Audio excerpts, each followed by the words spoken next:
Hey, I'm reviewing Saga 45. Storm on this track, I'll knock it out of sight. Reed Richards, Hammock, Johnny, can I get a light?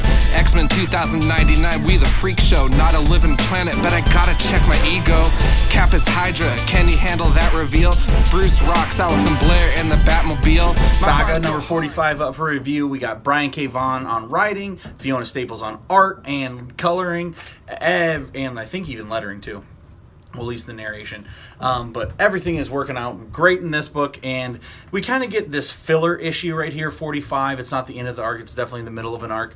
But it's as filler as Saga can get because it's still like emotionally beautiful and poetic and high action and funny. So right away, we have kind of like two storylines going on. So we have Marco and Elena. They are together on a train right now with Hazel, and they're kind of exploring this magic that is inside Elena right now, or Alana, who knows? I read it myself. But it's inside her because they were going to have a baby, and the baby's inside her, and they're at the abortion planet to get rid of it, yada, yada, yada. You'll have to read the back issues for that.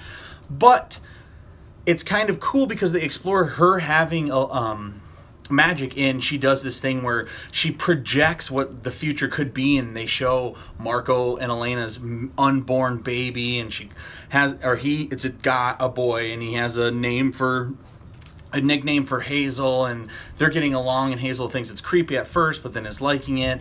And then Marco's like, hey, Alana, you got to stop doing this, because it takes this spell that you're doing on accident takes a lot out of you, and it will actually kill you, stop your heart if you keep on. But she's like, look at this, how can I stop? This is my baby I'll never get to see. I mean, it's impossible. It'd be like me killing this kid again.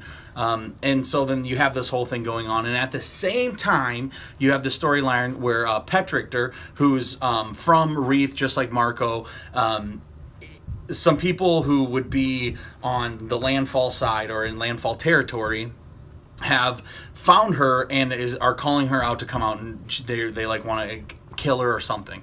Well, she comes out and then has a fight with them, ends up getting caught.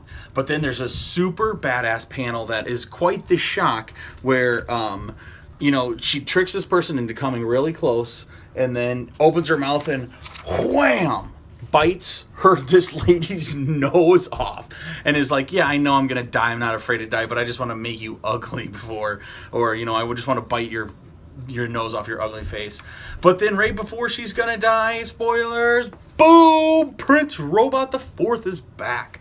So, very cool. He comes in, and saves the day. And maybe if you saw this part, but she goes until she passes out, and her heart does start to stop. And Marco's all worried because he doesn't know what to do, but he knows her heart needs a shock. But the only spell he knows is with lightning, and he's too powerful. So he actually has to get Hazel, teaches her a little lightning spell, and boom!